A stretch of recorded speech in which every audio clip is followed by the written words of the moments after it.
Chicken নেকৰ ভয় নেদেখুৱাব। তেওঁলোকৰ দুটা চিকেন নেক আছে। আমাৰ ভাৰতৰ এটা চিকেন নেক আছে আৰু বাংলাদেশৰ দুটা চিকেন নেক আছে।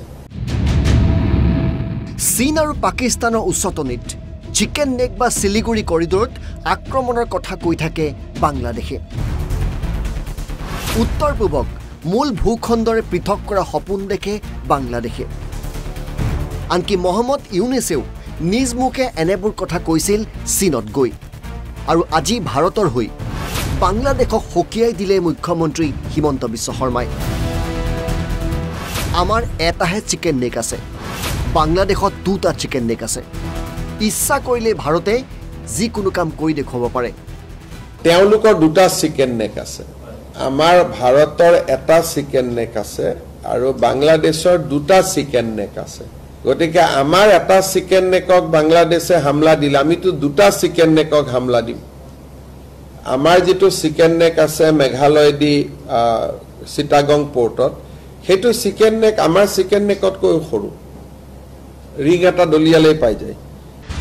বৰকৈ চিকেন নেক কৈ থকা বাংলাদেশক বুজাই দিলে ভাৰতৰে যুঁজিবলৈ 14 বাৰ জনম ল'ব লাগিব বাংলাদেশে। ভাৰতৰ শক্তি এতিয়া বিশ্বই দেখিছে। বাংলাদেশ একেবাৰে সৰু দেশ। কিন্তু চিকেন নেকত হাত দিবৰ কাৰণে ইণ্ডিয়া এখন কিমান শক্তিশালী ৰাষ্ট্ৰ তাৰতো আপোনালোকে আন্দাজ অপাৰেশ্যন সিন্দুৰতে পাইছে। বাকিটো মই নিউক্লিয়াৰ আদিলৈকে যাবই খোজা নাই। বাংলাদেশে মিনিমাম 14 বাৰমান জনম ল'ব লাগিব যে ভাৰতৰ কিবা হাত দিয়াৰ কাৰণে। গতিকে বাংলাদেশক ইমান গুৰুত্ব দিয়া কথা নাই। ইটছ এ স্মল কাণ্ট্ৰি আৰু ভাৰতৰ লগত তাৰ তুলনা নহয়। উল্লেখযোগ্য যে ভাৰতে ট্ৰেড বন্ধ কৰি দিয়াৰ লগে লগে বাংলাদেশত হাহাকাৰ অৱস্থাৰ সৃষ্টি হৈছে। বেপাৰ বাণিজ্য স্তব্ধ এতিয়া বাংলাদেশত। হাজাৰ হাজাৰ মাল ভৰ্তি ট্ৰাক আবদ্ধ হৈ ৰৈ আছে সীমান্তত। বহিৰ্বিশ্বৰে বেপাৰ বন্ধ হৈ পৰিছে বাংলাদেশৰ। আৰু সেই নিমাকিত বাংলাদেশে ভাৰতক ৰঙা চকু দেখুৱাবলৈ আহে। Bureau' report NB news.